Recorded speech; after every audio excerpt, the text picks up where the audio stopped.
కేటీఆర్ వ్యాఖ్యలకు అదే స్థాయిలో కౌంటర్ ఇచ్చారు కాంగ్రెస్ నేతలు. కేటీఆర్ డ్రగ్స్ ప్రభావంతో మాట్లాడుతున్నట్టు కనిపిస్తోంది అన్నారు. ఆయనకు మానసిక వైద్యం చేయించాలన్నారు.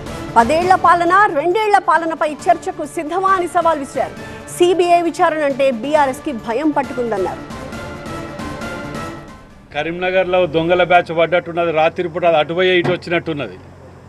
దొరకలేరని దొంగల కోసం పోలీసు తిరుగుతున్నారు. వీళ్ళు మాట్లాడే మాటలు దయ్యాలు వేదాలు వర్ణించినట్టున్నాయి. మీ బతికేంది, మీ చరిత్ర ఏంది అనేది మీ ఇంటి తోటి ఆడపడుచు మాట్లాడిన దాన్ని ఇంకా మర్చిపోయి ఎవరు పట్టించుకోరని సిగ్గు శరం లజ్జ లేకుండా అబద్ధాలే వాళ్ళ జీవితం, వాళ్ళ బతికే అబద్ధాల బతుకు. బిడ్డ మేము తలుచుకుంటే నువ్వు రోడ్డు వరంగల్ పొరమేడ కూడా దాటవు. బడవ మాటలు మాట్లాడుతున్నావు. తస్మా జాగ్రత్త, నోరు దగ్గర పెట్టుకొని మాట్లాడు. మీరు దోసుకున్న డబ్బు, తెలంగాణ ప్రజలపైన దోసుకున్న డబ్బు ఈరోజు మీకు వాటిని పెట్టి వాటితోనే మీరు మళ్ళీ ప్రజలను మోసం చేయాలని వస్తున్నారు. ప్రజలు గమనిస్తున్నారు మీ వ్యవహార శైలి. నువ్వు అనుకుంటున్న బిడ్డ నీకే మాట్లాడొస్తుంది అనుకుంటున్నావు. అంతకంటే మరి 3rd డిగ్రీ చూపెడతాం మేము.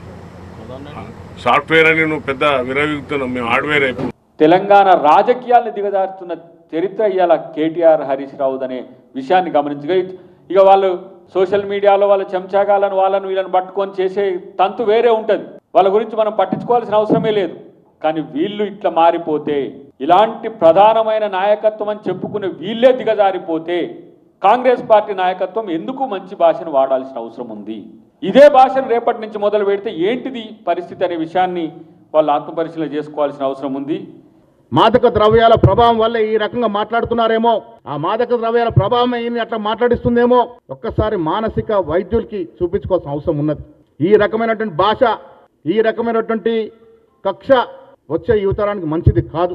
రాష్ట్ర ప్రభుత్వమే ఖర్చులు భరించి వారికి మానసిక వైద్యం చేపించాలనుకుంటా ఉన్నాం.